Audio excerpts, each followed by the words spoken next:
Pakistan over యాక్షన్కి భారతదేశం check పెట్టింది. భారత క్రికెట్ అసోసియేషన్ చెక్ పెట్టింది.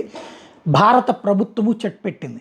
ఏదైతే ఛాంపియన్స్ ట్రోఫీ పాకిస్తాన్లో నడవాల్సి ఉంటే కావాలని చెప్పి పాక్ ఆక్యుపైడ్ కాశ్మీర్ ప్రాంతంలో మ్యాచ్లు నిర్వహించడానికి రెడీ అయింది. అక్కడ ఉన్నటువంటి స్కర్ద్, హంజా, ముజఫరాబాద్ ఈ ప్రాంతాలు ఏదైతే పాక్ ఆక్యుపైడ్ కాశ్మీర్, జమ్మూ కాశ్మీర్ పిఓజేకే ప్రాంతంలో ఉన్నటువంటి అక్కడ స్టేడియాలలో ఈ మ్యాచ్ల నిర్వహణకి ముందుకొచ్చింది. అయితే అది కావాలని, అంటే పిఓకే అన్నది పాకిస్తాన్లో భాగం అని చెప్పేటటువంటి ప్రయత్నం.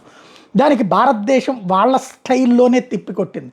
కాశ్మీర్ అనేది ప్రత్యేక దేశం, ఇంతకుముందే పాకిస్తాన్ చెప్పుకొస్తూ దానికి ఒక ప్రధానమంత్రిని కూడా పెట్టింది కదా.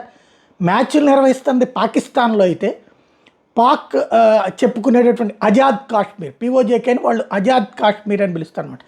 దాంట్లో మ్యాచ్లు ఎట్లా నిర్వహిస్తారు, అది మీ భాగంలో, మీ దేశంలో భాగం కాని ప్రాంతంలో మీరు మ్యాచ్లు నిర్వహిస్తున్నందువలన దానికి పర్మిషన్ ఇవ్వట్లేదు అంటూ ఇంటర్నేషనల్ క్రికెట్ కౌన్సిల్ ఏదైతే ఇప్పుడు అమిత్ షా కొడుకు అయినటువంటి జైషా దానికి అధ్యక్షుడిగా ఉన్న నేపథ్యంలో చాచి చెంపదెబ్బ కొట్టేటటువంటి అంశం తేల్చి చెప్పారు.